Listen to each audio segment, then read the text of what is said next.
Allez, me revoilà, toujours le même jour. Le mercredi 25 mars, 9h moins le quart. Et je suis avec ma dernière rentrée, ma MGX Ford Mustang Shelby GT500 de 2020. La 10306. C'est la quatrième partie de la vidéo. Il y aura 4 vidéos, celle-ci c'est la dernière. Au début, j'ai roulé d'origine avec les pneus, là je les ai remontés. C'était humide quand je suis arrivé. Là, c'est en train de bien sécher, c'est cool. Donc je vais pouvoir faire l'essai maintenant avec ces pneus-là d'origine sur sol sec. Voilà. Ensuite, j'avais monté ces pneus-là, vous avez vu. Et en dernier, Solar, pneus mouche.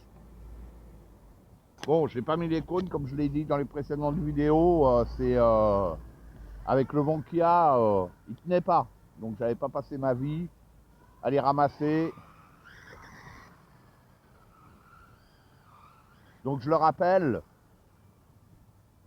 gyro à 0.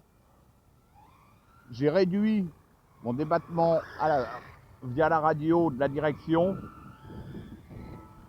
Je n'ai rien touché d'autre sur cette voiture-là. J'ai pas touché au réglage de train, j'ai pas touché aux huiles. Elle est sortie de boîte, telle que vous la voyez là. Ah là, par contre, quand c'était humide,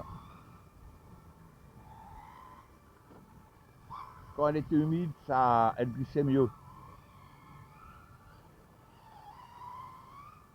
J'arrivais à faire de belles glisses. Là, c'est un peu différent. Et puis selon les pneus, eh ben, vous avez vu, les pneus mousse, ils étaient bien cool. Quoi qu'on y arrive quand même, hein. Vous voyez?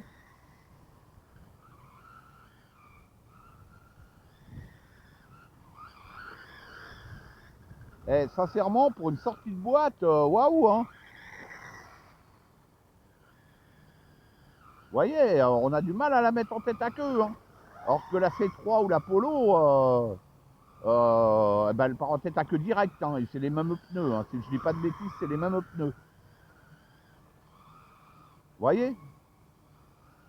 Et j'ai remarqué que l'huile de diff à l'arrière, comparé à la Polo à la C3, le diff arrière était beaucoup plus libre. J'ai pas ouvert la doc encore, mais il faudra que je regarde qu'est-ce qu'ils ont mis dedans. Parce que là,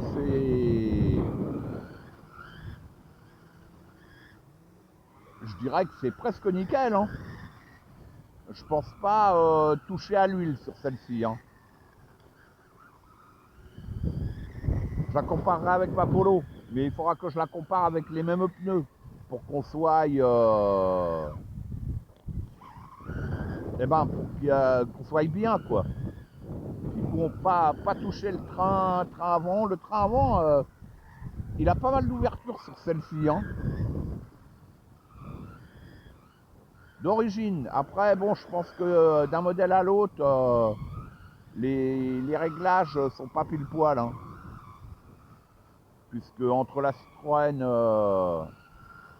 la C3 et la Polo, j'avais pas tout à fait les mêmes réglages au niveau de l'ouverture.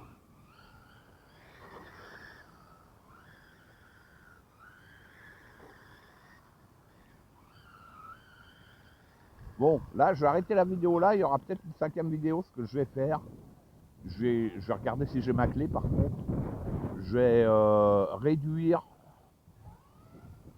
mon ouverture au train avant. Parce que d'origine, elle en a beaucoup, hein.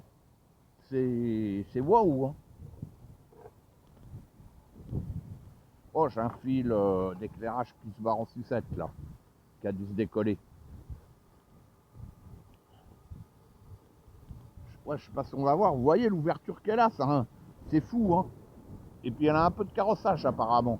Donc bon, je vais voir. Ouais, je vais voir si je vais essayer de réduire. Je vais essayer de réduire l'ouverture. Ça sera une 5e vidéo.